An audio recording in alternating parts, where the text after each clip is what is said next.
Facebook tarafından yapılan açıklamada Çinli siber casusların sahte Facebook hesapları ve web siteleri açarak Müslüman Uygurların bilgisayarlarına ve akıllı telefonlarına sızmaya çalıştıkları bildirildi. Şirket bu gelişmiş gizli operasyonların Uygur aktivistlerini, gazetecileri Türkiye, Kazakistan, ABD, Suriye, Avustralya, Kanada ve diğer ülkelerdeki bazı bireyleri hedef aldığını kaydetti.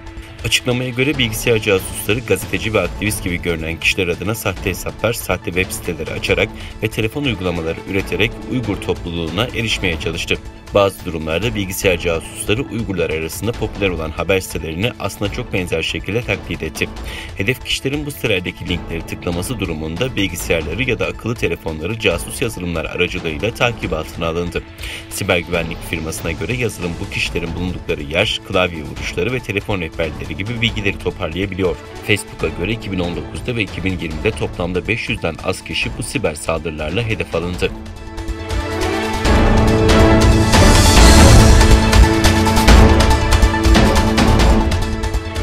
ABD Temsilciler Meclisi Başkanı Nancy Pelosi, ABD liderliğindeki Batı ülkelerinin Uygurlara baskı yapan Çinli yetkilileri cezalandırmasını değerlendirdi. Pelosi, Biden hükümetinin Çin'e yönelik baskısının Çin'in Uygur halkına yönelik acımasız zulümlerinden sorumlu tutmada güçlü bir etkili adım olduğunu söyledi. Nancy Pelosi, 23 Mart'ta yaptığı açıklamada bu ABD ve uluslararası toplumun Uygur halkının haklarını ve onurunu Çin zulmüne karşı korumak için birlikte çalışacağının açık bir göstergesidir, dedi.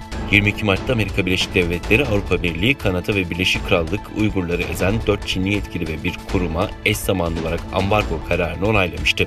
Çin'in Uygur halkına yönelik zulmü dünyanın vicdanına bir meydan okumadır diyen Pelosi, dünyanın harekete geçmesi gerektiğini de sözlerine ekledi. Pelosi ayrıca ABD Kongresi'nin Uygur Zorunlu Çalışma Yasası, Uygur İnsan Haklarını Koruma Yasası ve Uygur Zorunlu Çalışma İfşa Yasası'nın yürürlüğe girmesiyle yasama için daha fazla adım atacağını söyledi.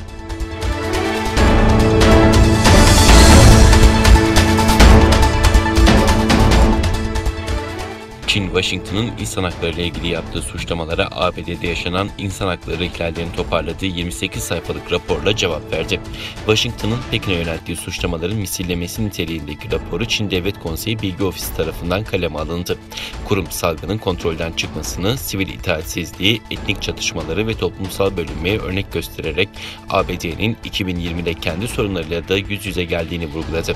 Raporda 6 Ocak'ta yaşanan kongre işgaline ve silah şiddetine dikkat çekildi. Pekin yönetimi Doğu Türkistan, Tibet ve Hong Kong politikalarından dolayı ABD'den gelen eleştirilere her yıl benzer bir raporla karşılık veriyor.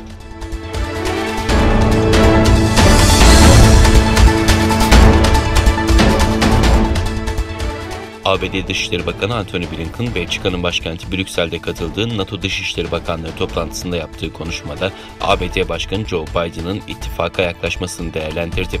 NATO ittifakının ekonomik, teknolojik ve ideolojik alanlardaki tehditlere karşı koyması için kapasitesini genişletmesi gerektiğini savunan Blinken, piyasalarda ve teknoloji sektöründe kritik kaynaklara erişen Çin ve Rusya'nın bu kaynakları ABD ile müttefikleri arasında nifak sokacak şekilde kullandığını söyledi.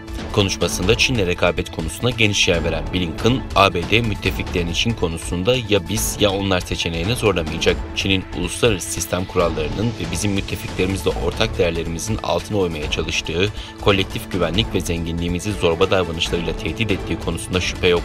Ancak bu ülkelerin Çin'le çalışamayacağı anlamına gelmiyor, dedi.